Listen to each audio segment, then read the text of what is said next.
சோறு சாப்பிட வந்தாச்சு. நம்ம தோட்டத்துக்கு வந்த ஆளுகளும் வேலைக்கு வந்த ஆளுகளும் சாப்பிட ரெடி ஆகிட்டு. என்ன சாப்பாடுன்னு கேட்பம்மா, என்ன பெத்தம்மா, எனக்கு கால் வலிக்கு அம்மா, ஏம்மா முடியலை எனக்கு. உனக்கு என்ன சாப்பாடுமா? சுடுச்சோறு, சுடுச்சோறில் தயிரை ஊற்றியாச்சு. ஆனால் பிணைய தேவை மேடம், இது சின்ன மேடம். இந்த டிஃபன் என்னது? என்ன குழம்பு? சுண்ட வத்த குழம்பு. திறந்து காட்டு, மக்களுக்கு பார்க்கட்டும். இந்த சுண்டவத்தில் ஒரு வாரமாக வச்சு அப்படியே சுட வச்சு கொண்டு வரும் போல். இங்கே கங்காணி மேடம், கங்காணி மேடம், மேடம் இங்கே பாருங்கள், என்ன சாப்பாடு சொல்லுங்கள், சொல்லுங்கண்ணே. இப்போ சொல்லுதியா? நான் சோறு என்ன சுரைக்காய் குழம்பு, வெயிலுக்கு ஏற்ற மாதிரி குழம்பு. அது பக்கத்தில் கரையன்னு இருக்குது. என்னது? வாழைப்பூ. ஆமாம், நமக்கு சாப்பாடு நான் சொல்லுதேன், எனக்கு முடியல. என்ன பெத்த அம்மா.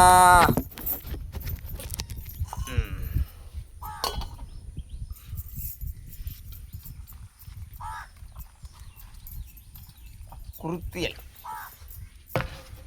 சுட்டு கொடுத்து வாங்கியிருக்கு. வாசல் வாங்கி சுற்றுலா ஒன்றுமே வாங்காது, போய் சொல்லு. இந்த வடை பாதி பைப் வச்சுக்கிட்டு எனக்கு ஒரு வடை வேணும். 2 வடையில் ஒரு வடையை கொடுத்தாச்சு.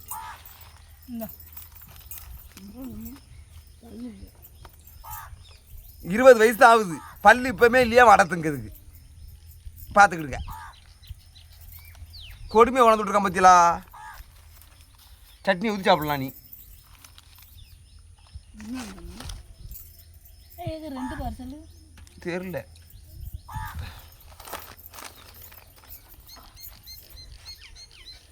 தோசை காலையில் சாப்பிடுது, எனக்கு மழை வந்துடும். என்னன்னு தெரியல, என் வயிறு என்ன இன்றைக்கி என்ன ஆக போதோ தெரியல. கதி யாருக்கிட்டே சும்மாவே இழுத்துக்கிட்டு போகுது. இப்போ 3 மாதம் வேலை இல்லைல்ல, கணக்கு 3 மாதம் இருக்குமா? 3 மாதமாக வேலையே இல்லை. வயிறு வேறு தொப்பை வைக்கும் போது பயமாக இருக்குது. வேலை இருந்தால் தொப்பை வைக்காது. ஏன்னா நம்ம காலையில் சாப்பிட முடியுமா?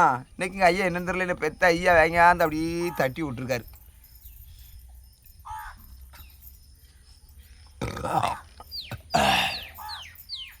பசியாப்போம் போனா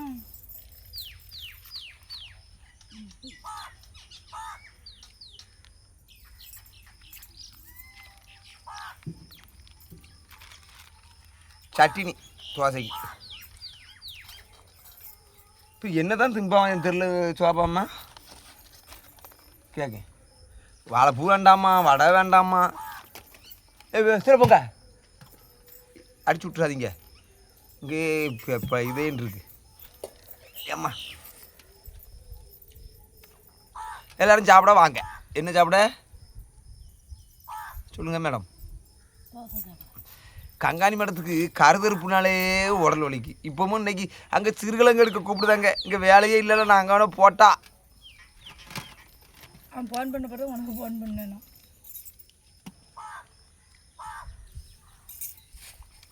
இதே இந்த வருஷத்தோட கங்காணி மேடம் வந்து அடுத்த பக்கம் வேலைக்கு போகிறத நிப்பாட்டிடுவாங்க. ஆமாம், பிளான் வச்சுருக்கேன். யார் யாரெல்லாம் என்கிட்ட வாத்துமானம் கேட்காங்கன்னு தெரியல மேடத்தால். ஆமாம், வாயில் செந்தமிழ் பறக்கும். நான் எப்படி பேசுவேன்னு மேடம் வேலைக்கு போகிற ஆளுகளுக்கு எல்லாத்துக்கும் தெரியும். சுத்த தமிழில் அழகாக பேசுவேன். சுந்தர தமிழில். இந்த வருஷம் ஒரு பிளான் வச்சுருக்கேன். ஒரு 10 மர காப்பாடு பொடி உள்ளி வச்சிடணும் இப்போ ஒரு 10 நாளில். ஆமாம், ஒரு மெட்ராஸுக்கு வேறு போக வேண்டியிருக்கு ஒரு சின்ன வேலையாக. அங்கே போய்ட்டு ஒரு 2-3 நாளைக்கு அங்கே இருந்துட்டு நேராக வரணும். இங்கே உழவடிச்சு போட்டு தான் நேராக போகணும். வரும்போது உள்ளியை வேங்காந்து சொறி விட்டுட்டு பிறகு அது என்னது, பிறகு ஒரு 5 மர காப்பாடு தக்காளி நடணும்னு நினச்சிருக்கேன். பிறகு ஒரு 4 மர காப்பாடு அவரை போடணும்னு நினச்சிருக்கேன்.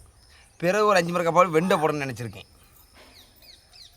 பிறகு ஒரு 5 மர காப்பாடு மிளகா நடணும்னு நினச்சிருக்கேன். பிறகு ஒரு 5 மர காப்பாடு பாவை போடணும்னு நினச்சிருக்கேன். மிச்சம் ஃபுல்லாக சோளம்.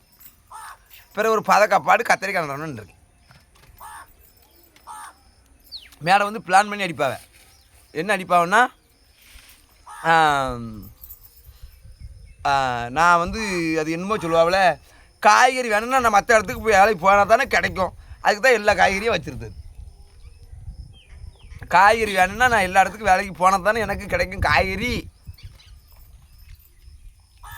காய்கறி நம்ம விளைய வச்சுருவோம்.